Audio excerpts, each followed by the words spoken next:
Hey everyone, welcome back for another deep dive. We love getting your source material, and this time, wow, you sent us something pretty thought-provoking. Yeah, just a casual conversation between a guy named Lev Neymotin and a friend about, books on Donald Trump. But they're using ChatGPT to figure out what books to read, which is already interesting, but then... It gets really meta, doesn't it? Exactly. It's not just here's a list, it's like peeking behind the curtain of how we even get information in the first place. And that's what we're going to unpack today. Like, why might a basic search for books on, well, anyone really, start off with kind of a slanted view? Right, like is it really showing us everything, or just like the tip of the iceberg? So we've got these questions that Neymotin is feeding into ChatGPT, right? First, just a simple, give me some books on Trump. Then he gets a little more specific, asking about the authors and their backgrounds. Then he's like, okay, what about books that are more, supportive of Trump? But it's that third question, the one where he's like, hold on, why was that first list so one-sided to begin with? That's where things get juicy. Because you, the listener, you've told us you want to be in the know, right? But efficiently. You don't want to wade through a ton of noise to figure out what's really going on. And this whole back and forth that Neymotin has with ChatGPT, it's a perfect example of how what you see first might not be the whole picture. It's like being handed a puzzle with half the pieces missing. And it's extra interesting because Neymotin mentions that his friend didn't want to read, like, Trump's own words directly. Felt like it'd be, a waste of time. Which, think about it. That's why we turn to books and analogies and stuff, right? To try and make sense of things without having to, sift through all the raw data ourselves. So let's jump right into this third question that Neymotin asked ChatGPT. He goes, understood. I was just curious why the first list was biased against Trump in the first place and not balanced without my prompting. Please let me know why if you have a total freedom of speech, as I expect.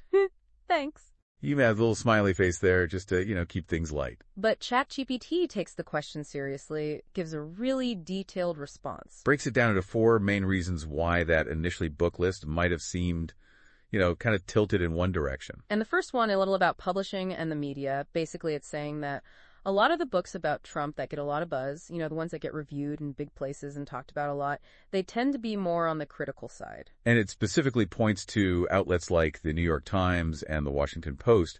Those are the kind of places that a lot of people consider, authoritative sources for book reviews. Yeah, so it's like if those places are mostly highlighting books that are critical of Trump, then that's the picture a lot of people are going to get, right? Even if there are other books out there with a different perspective. And ChatGPT points out that the books that are more, pro-Trump, they tend to get promoted in different circles. Like Fox News, Newsmax, that kind of thing. Places that people who already agree with that viewpoint might go to.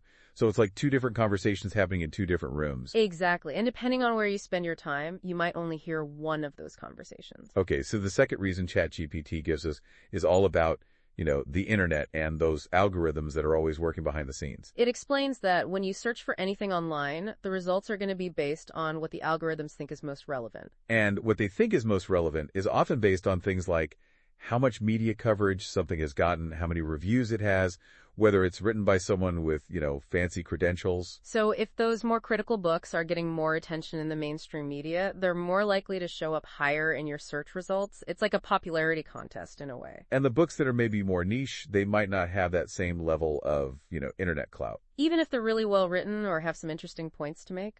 And ChatGPT makes a really important point here that just because something is popular online doesn't mean it's the whole truth. The algorithms are just reflecting what's already out there, and that might not be a complete picture. Okay, so the third reason ChatGPT gives us is about, the people who write these books in the first place. It pointed out that a lot of political books are written by journalists, historians, political scientists, that kind of thing. And ChatGPT observes that, within those fields in the U.S., there's often a leaning towards the center left. Which isn't to say that every single person in those fields thinks the same way, of course. But it's just a general trend that ChatGPTs notice. And that can influence the kind of analysis they do and the perspectives they bring to their work. Especially when it comes to investigative journalism, right? Like, those journalists are often digging into one of the less flattering aspects of people in power. So it's kind of built into the job to be a bit critical, to hold people accountable. Exactly. And then finally, ChatGPT addresses this whole idea of bias head on.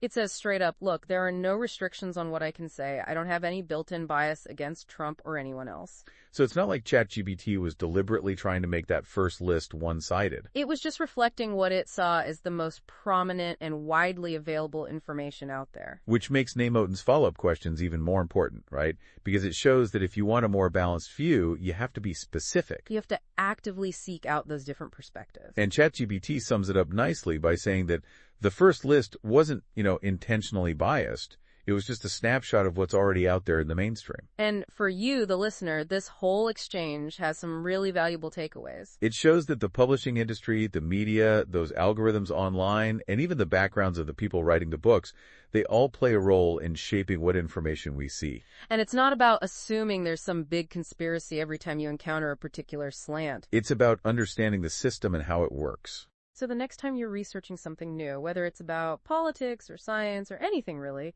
take a minute to think about where that information is coming from. What are the sources? What might the algorithms be doing? Are there other perspectives that you're not seeing? By asking those questions, you can make sure you're getting a more complete and well-rounded understanding. Thanks for diving deep with us. See you next time. Bye.